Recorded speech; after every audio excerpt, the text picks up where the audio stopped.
We'd hoped for this morning. On the morning commute in Los Angeles, We have a tough drive all ready to start you off with. it can be difficult to imagine the sun ever setting And a backup now starting at about Warner Avenue if you're coming up. on the internal combustion engine.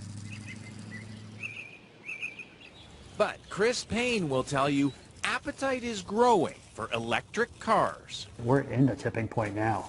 He's best known as director of a biting documentary, Who Killed the Electric Car? I wasn't really a car guy ever, but I was really into cool technology. Back in the 90s, he drove a General Motors EV1, the first mass-market electric car. It held the promise of an oil-free future. But GM concluded it was losing money on the EV1 and destroyed them all. Chris Payne was incensed. I don't imagine there's very many EV1s left that haven't been crushed down. It's pretty sad. Payne blamed car manufacturers, oil companies, and the California government for killing the electric car. I drove that car for about 5 years. In the process, I became kind of committed to why this technology is good and is going to roll forward in the future. This is the garage where we keep the electric cars.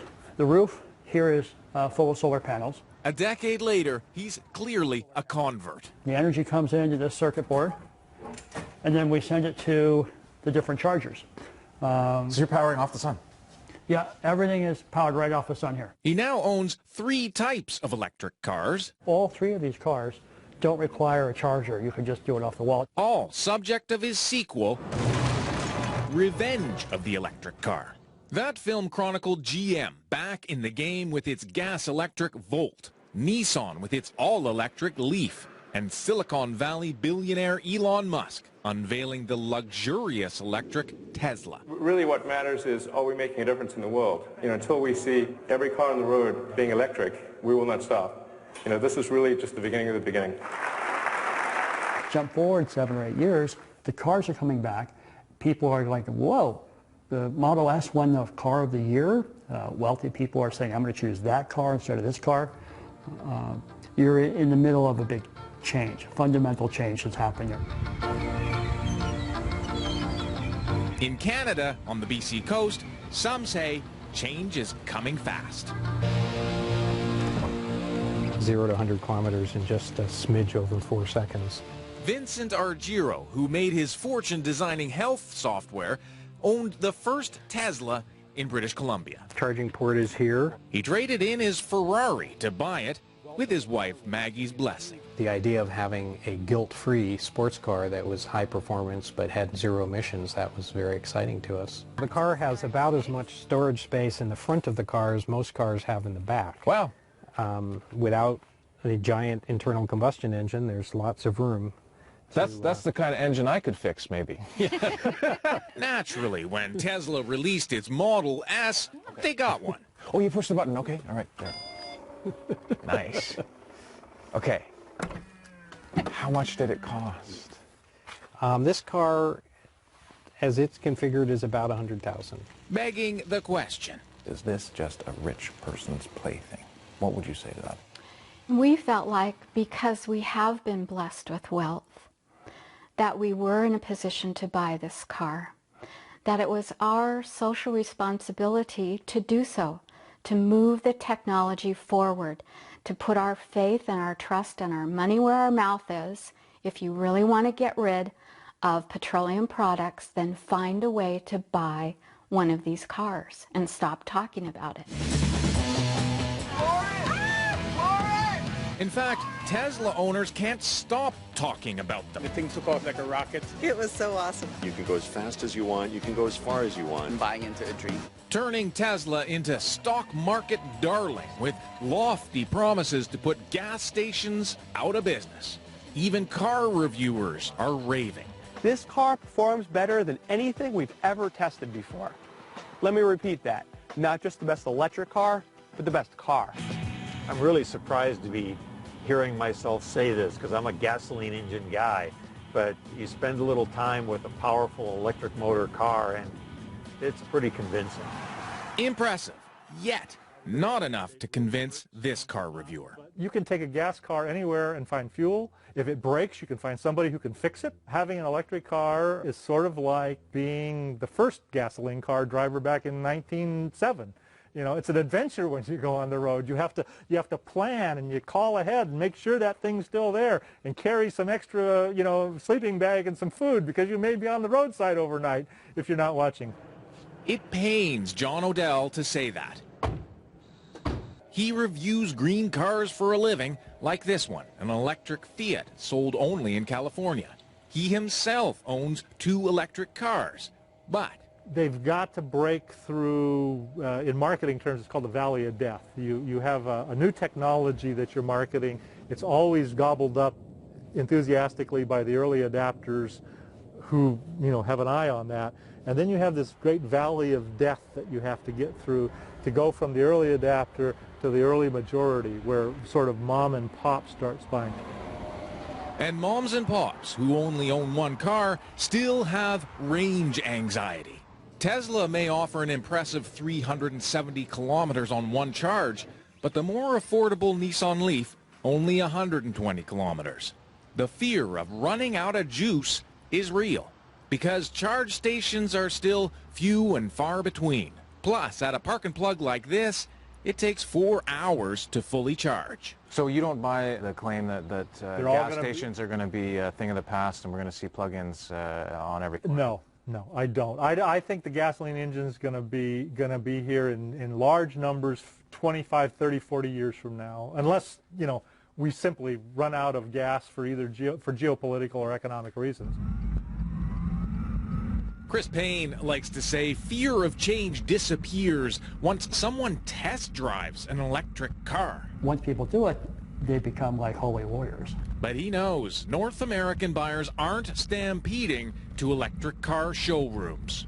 Fewer than 3,000 EVs and plug-ins were sold in Canada last year, less than 0.2% of auto sales. In the U.S., about 50,000 electric and plug-in hybrids were sold last year, a mere 0.6% of auto sales.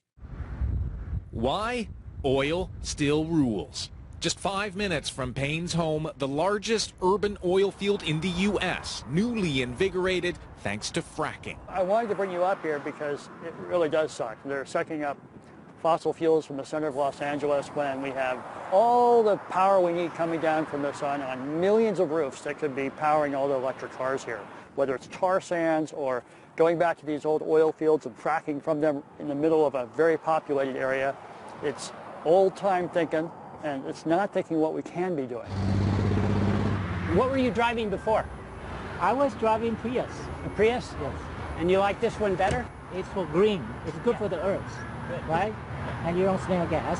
Enter Paul Scott, the top salesman of Nissan Leafs in California. I love talking to my customers and Leaf drivers in general because they all understand it the way I understand it. He's a lifelong environmental activist who fought long for electric cars, then signed up to sell Leafs for Nissan. You could be retired right now. Why the heck are you selling cars? You know, it's important because transitioning from internal combustion to electric solves a lot of the world's worst problems. We fight wars over oil. We've never fought war over electricity, and we never will. You can make electricity from the sunlight falling on your house, from the wind blowing through the mountain passes, and you can run your home and your car on that renewable energy. That eliminates all the pollution from extracting, shipping, refining, distributing, and burning of oil. Going back and forth, no problem. I don't even have a quick charge at home. Yeah. I just plug it into the wall, and it works. But Dad's in the hospital, I need to make a detour. Now I'm in trouble. Well, that's why we have the fast chargers. Yeah, no, this is great. For every consumer concern, Scott has an answer. What am I going to have to do when I have to replace the battery? 8 or 10 years from now, I'm going to have to put $12,000, $8,000 into a new battery. Probably more like $5,000 or $6,000. And you've just driven the car for 8 or 10 years and haven't spent a dime for gas. A lot of them are just looking at the bottom line, Paul, right? They're sitting down, they're punching their calculators, and they're saying, you know, I don't know if I can make the car payments right now on a $34,000 car. It's really a matter of understanding math and looking at the long term rather than just today. What is it going to cost me today? Because, you know, these people who buy these cars or lease these cars, they stop going to gas stations. But he admits it's a long, slow sell without government intervention a la Norway.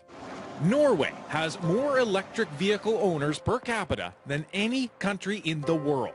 Sales jumped after the government declared EVs exempt from taxes, parking fees, and tolls, and installed thousands of free public charging stations.